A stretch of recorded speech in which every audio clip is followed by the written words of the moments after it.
На днях проскочил сюжет, который мы упустили, а он тем временем существенно всколыхнул общественность с обоих флангов. Что нашу аудиторию, что Z-каналы с их специфической публикой. Речь про роскошную свадьбу сына Рамзана Кадырова, Адама. Скорее всего, рассказывать тут вам ничего не нужно. Все видели состав гостей с послами и министрами, баснословные часы за какие-то запредельные миллионы долларов и как 17-летний парень стреляет из пистолета за рулем Гелендвагена. Короче говоря, все попытки Кадырова привлечь максимальное внимание к этому мероприятию.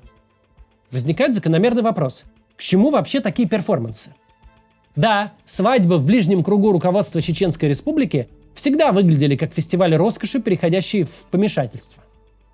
Кортежи, состоящие целиком из Бентли и Роллс-Ройсов, на фоне которых Порш Кайены смотрятся как кибитка для прислуги. Слитки золота в подарок, стрельба из золотых автоматов. Фирменный стиль кадыровского клана все это. У главы одного из самых бедных субъектов Федерации никогда даже и в мыслях не возникало как-то вести себя хотя бы чуть-чуть поскромнее. Если уж не поменьше воровать, то хотя бы реже разбрасываться бриллиантами в республике со средней зарплатой в 37 тысяч рублей до налогов. Кадырова от любого другого феноменально богатого чиновника путинской эпохи всегда отличало то обстоятельство, что в его отношении бессмысленно делать какие-то расследования, поднимать дрон над резиденцией, копаться в выписках из реестров. Кадыров сам себе асинт, его роскошь должна глаза резать. Но есть момент, который явно отличает происходящее ныне от происходившего раньше. Все-таки раньше роскошные кадыровские гулянки были мероприятием для своих. Да, фото и видео, конечно же, расходились по соцсетям, поражая воображение. Но никто не распространял их намеренно. И никто мероприятия эти официальными не назначал. Сейчас же все иначе. Здесь специально объявлено, что на свадьбе кадыровского наследника присутствуют российские министры и иностранные послы. Отдельно сообщается о благословении на свадьбу, полученном от самого Владимира Путина, что автоматически наделяет гулянку совершенно иным статусом. Сейчас это свадьба в том смысле, в котором она существует в монархических системах. Свадьба как официальная презентация наследника. Наследник, дескать, уже вырос, вступил в брак и вообще-то готов править, если что.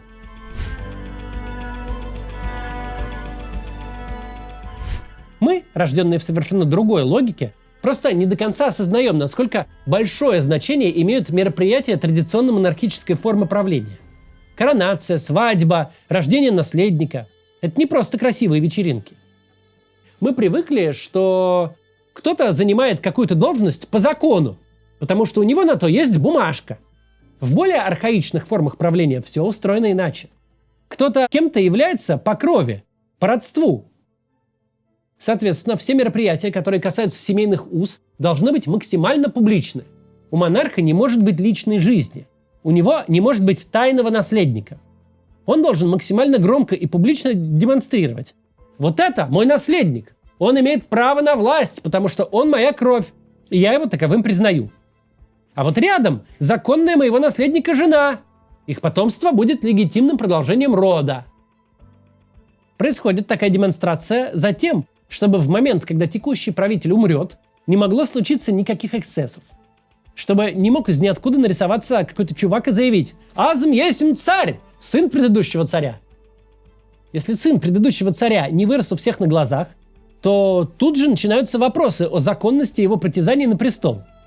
Потому что его никто не избирал, он не брал столицу военным путем.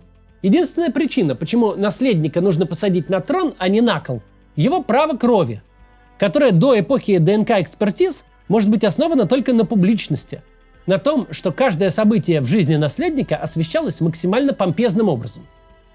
Короче говоря, красота, которая у нас ассоциируется с монархическими временами, наводилась для того, чтобы защитить собственных детей, чтобы их не задушили собственные родственники.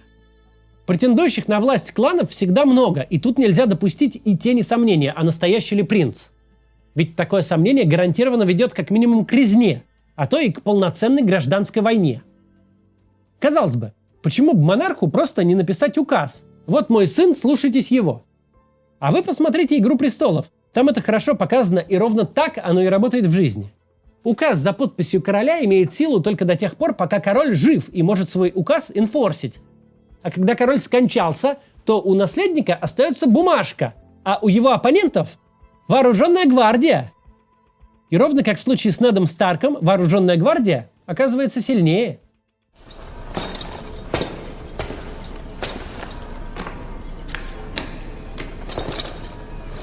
Protector of the realm. Is this meant to be your shield, Lord Stark? A piece of paper. Those were the king's words. We have a new king now. Рамзан Кадыров находится в похожей ситуации. Понятно, что пока он жив и при власти, с его родными все будет в порядке. С них будут пылинки сдувать и ордена им навешивать. Но когда Кадыров скончается, а судя по тому, как выглядит и разговаривает этот совсем не старый человек, ровесник Макрона и Зеленского, у него как минимум есть поводы задумываться о своем скором конце. Так вот, когда он настанет, все сыновья и дочери окажутся не детьми всемогущего Кадырова, а просто какими-то подростками и молодыми людьми. Подростки и молодые люди, оставшиеся без отца, окажутся в окружении вооруженных и до предела свирепых людей, у каждого из которых есть свои дети и амбиции стать новым Кадыровым. У каждого человека с большой бородой и большими погонами, который сидит за столом с Кадыровым, есть свой, у кого батальон или полк, а у кого просто отмороженные вооруженные ребята на черных джипах. А у детей Кадырова не будет никакой защиты, кроме самого факта родства. Кроме светлой памяти об отце, которая в вопросе передела власти аргумент очень слабый. Последние года полтора Кадыров явно пытается заранее легитимизировать своих детей по всем направлениям. Во-первых, просто нараздавать им должности, чтобы они чем-то управляли и наращивали свой административный капитал. Отсюда и берутся 18-20-летние республиканские министры, которые должны успеть повысить аппаратный вес, пока не случилось то, что должно случиться. Но понятно, что этого недостаточно. Нужно сделать так, чтобы дети, оставленные без родительского попечения, были не просто детьми, чтобы они были легитимизированы заранее в качестве наследников. Поэтому свадьба Адама Кадырова выглядит так, как выглядит. Поэтому там послы нефтеносных монархий. С государствами этими у Рамзана Кадырова особые шашни. И послы их своим присутствием как бы подтверждают, что принимают кадыровских наследников. И просто так всяким лордам им шею не свернуть. Отсюда берется необходимость говорить о путинском благословении. Дескать, Путин удостоверяет, ярлык на княженье остается в одной единственной семье. Нельзя просто так взять и перехватить власть. Если у кого-то в момент кончины Рамзана возникнет мысль, что теперь к власти должны прийти клан Даудовых, Алаудиновых или Геремеевых, перед ними должны оказаться не безобидные подростки, а уже официальные преемники, связями обросшие, на высшем уровне одобренные. Если иметь это в виду, все остальное перестает выглядеть просто аттракционом сумасшедшей роскоши. Часы за бюджет средних размеров города, стрельба из Стечкина 17-летним парнем за рулем Гелендвагена, максимальная публичность, которая придается мероприятию, все это обретает смысл. Мероприятие, связанное с престолонаследием, не может проходить тихо и скромно. Смысл в том, чтобы все его видели и обсуждали. Хорошо ли обсуждали, плохо ли, возмущались были, восхищались, это дело десятое. Важно, что в России теперь нет человека, который хотя бы краем уха не слышал, кто такой Адам Кадыров. И что теперь он прошел некую процедуру инициации, создал семью с благословения Путина, а значит, уже достаточно взрослый и серьезный человек.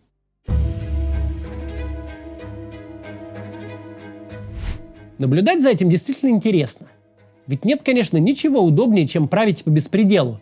Не потому, что так в каком-то документе зафиксировано, а потому, что ты можешь просто любому башку открутить, и все об этом знают. Нет ничего удобнее, чем не быть скованным ни законом, ни традицией. Не соблюдать ни правила, ни понятия. Не советоваться ни с формальными органами власти, типа парламента, ни с традиционными, общинами, родами, старейшинами. Пока у тебя в руках вся полнота власти, никакой пользы от институтов тебе не будет. Наоборот, сплошные ограничения. Но у беззакония и беспредела есть обратная сторона. Они хорошо работают только в одном поколении и только до тех пор, пока это поколение сильно. Невозможно беззаконие ввести в рамку закона. Невозможно написать такое правило, которое заставило бы всех мириться с полномочием твоего потомства, не соблюдать никаких правил.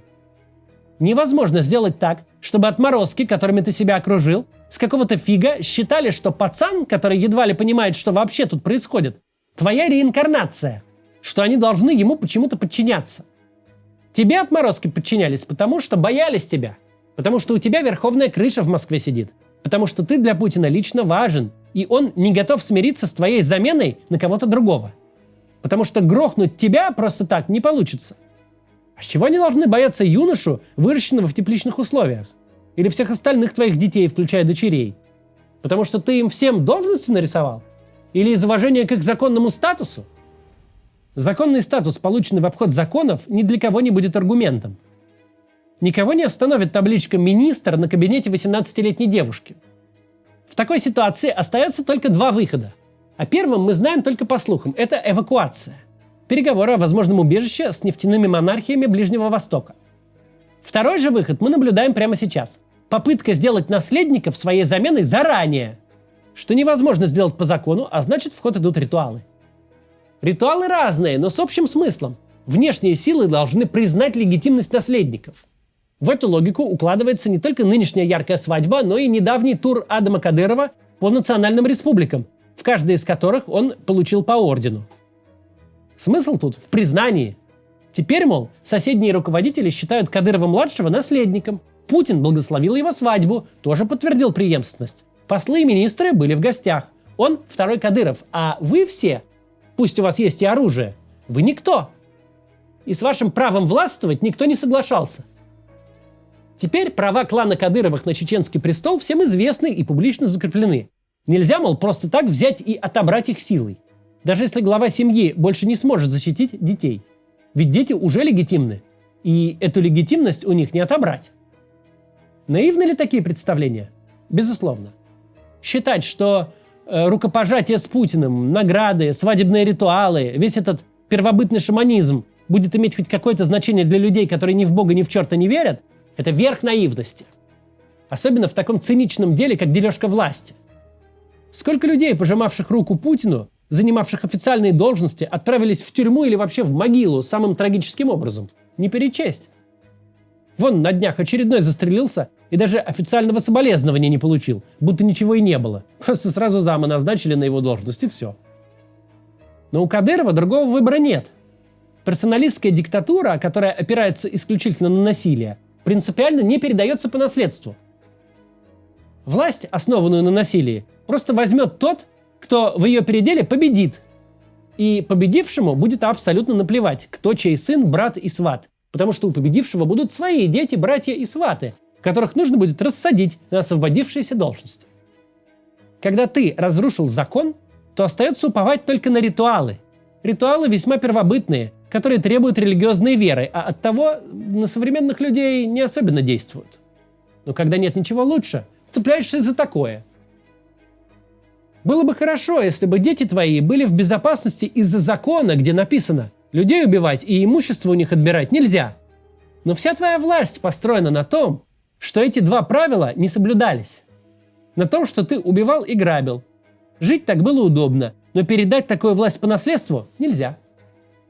Плюс-минус все внятные эксперты сходятся на том, что Чечня – это маленькая модель России, которая сталкивается со всеми теми же проблемами, что и остальная страна. Просто там они очевиднее. И сейчас мы наблюдаем за попытками Кадырова решить задачу. Как бы власть и собственность, основанную на беспределе, передать по наследству и защитить детей, хоть законом, хоть ритуалом, хоть традицией. Но нет такого правила, чтобы наследовать без правил. И об этом стоит задуматься не только тем, кто имеет отношение к Чечне, но в первую очередь путинским элитам. До завтра.